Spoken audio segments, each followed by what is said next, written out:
حضرت ابو ہریرہ رضی اللہ تعالیٰ عنہ فرماتے ہیں دنیا کی ایک ایسی چیز ہے جس کو ایکسپلین نہیں کیا جا سکتا، یعنی جنت بتائی جا سکتی ہے کیسی ہے، حدیثوں میں معلوم ہے، حضور صلی اللہ تعالیٰ علیہ وسلم دیکھ کر کے آئے تھے، بتائے میرے آقا نے، جہنم کے مناظر بتائے گئے ہیں کہ کیسے کیسے عذابات ہیں،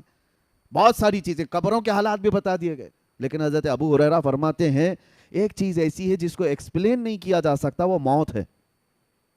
وہ کیسے انداز میں آتی ہے؟ کیونکہ جس نے چکھ لیا وہ بتانے کے لیے آیا نہیں، جس کو آئی موت وہ دوبارہ آ کر بتایا کبھی نہیں کہ کیسے آتی ہے، اور جو پہلے سے بتایا ہے وہ یا تو پھر بزرگوں کی باتوں کو بتائے گا، ہاں اللہ کے نبی صلی اللہ تعالیٰ علیہ وسلم نے جو بتایا ہے وہ ہمارے لیے یقینی ہے۔ سنیے، موت کے سلسلے میں اس لیے میں عرض کر رہا ہوں کہ قاری صاحب قبلہ کو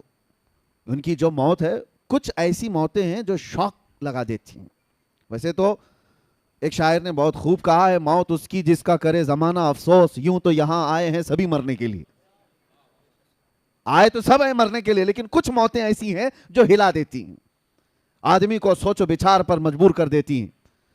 جوان بندہ ہٹا کٹا، ایک دن پہلے اسی مسجد سے وہ میرے پاس آئے تھے، ایک دن پہلے کی بات کر رہا ہوں، وکرولی پارک سائٹ آئے، کافی دیر تک بیٹھے رہے، گفتگو ہوتی رہی، اور انہوں نے کہا کہ حضرت مجھے اس سال رمضان میں مدینہ شریف جانا ہے۔ تو میں نے کہا قاری صاحب کیا تراویح نہیں پڑھا ہوگے؟ کہا نہیں، اس سال ایسا ہے کہ برسوں بعد میں چھٹی لے رہا ہوں مسجد سے، ہماری ٹرسٹ نے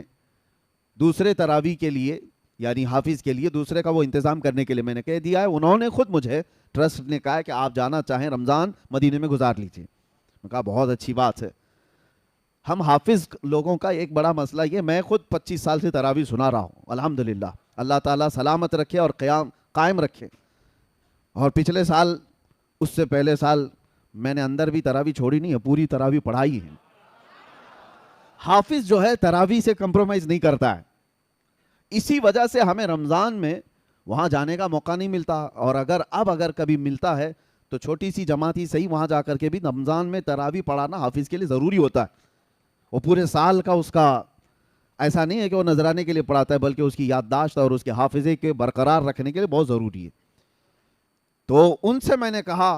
انہوں نے کہا کہ برسوں بعد مجھے موقع ملا ہے، میں جانا چاہتا ہوں۔ بہت اچھی بات ہے۔ پھر میرے ساتھ ہمارے وہ ادارے میں آئے، کچھ کام چل رہا تھا، کہا ہمارے پاس پی او پی والے ہیں، لڑکوں کو میں بھیج دیتا ہوں، اور یہ تمام باتیں ہوئی، نکل گئے، اور میں اجمیر شریف کے سفر پر میں پلین میں بیٹھا تھا،